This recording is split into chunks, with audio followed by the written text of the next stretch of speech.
Assalamualaikum warahmatullahi wabarakatuh. Perkenalkan, nama saya Tika Chandra Vijayanti, peserta di kelas SAR CPNS Polri tahun anggaran 2021 dari kelompok golongan 3, angkatan 3, pengiriman dari Polda Jawa Tengah. Kali ini saya akan mencoba mereview kembali materi mengenai komitmen mutu, sesuai dengan pemahaman saya mengenai materi tersebut. Komitmen dapat diartikan sebagai seorang individu atau kelompok yang sepakat membuat janji, di mana janji yang telah disepakati tersebut diimplementasikan dalam bentuk perbuatan. Kemudian, mutu sendiri dapat diartikan dari suatu standar yang ditentukan untuk menguji kelayakan dari sebuah barang atau jasa atau organisasi yang kemudian menjadikan itu sebagai ciri khas dari barang, jasa, atau organisasi tersebut. Kemudian, dalam komitmen mutu, kita mengetahui beberapa istilah, di antaranya ada efektivitas, efisiensi, inovasi, dan juga mutu. Untuk efektivitas sendiri dapat diartikan sebagai sejauh mana organisasi dapat mencapai tujuan yang sudah ditetapkan sebelumnya. Kemudian efisiensi itu jumlah sumber daya yang digunakan untuk organisasi tersebut mencapai tujuannya. Kemudian adanya inovasi, di mana cara organisasi beradaptasi terhadap perubahan-perubahan yang ada, baik perubahan pasar, perubahan teknologi, maupun perubahan persaingan.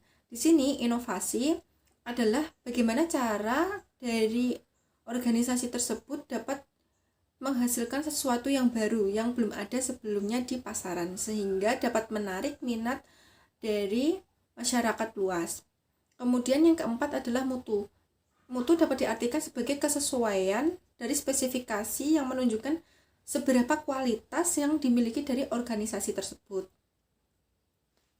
Kemudian efektivitas dan efisiensi pelayanan itu dari komunikasi dari masa ke masa mengalami perubahan, dari yang dulunya menggunakan kentongan, kemudian berubah, berkembang menggunakan surat yang ditulis di kulit kayu, kemudian berkembang lagi adanya teknologi telepon, hingga saat ini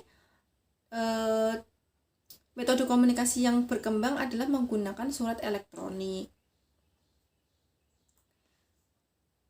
Kemudian untuk menjaga komitmen mutu perlu adanya 5 faktor pendukung, diantaranya yaitu adanya tujuan atau goals, kemudian adanya peran atau roles, kemudian harus memiliki prosedur yang jelas atau prosedur, memiliki keterikatan hubungan atau relationship, dan yang terakhir adanya kepemimpinan atau leadership.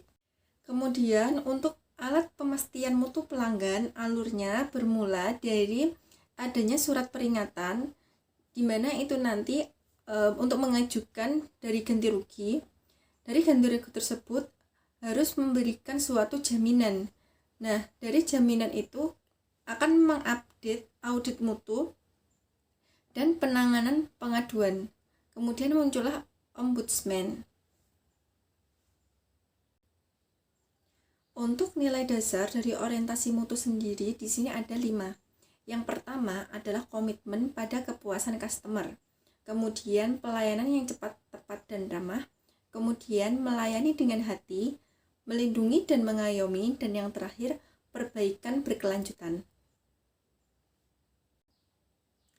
Kemudian peningkatan produktivitas sendiri itu menggunakan alur 3 proses. Yang pertama ada input, kemudian proses, yang ketiga adalah output.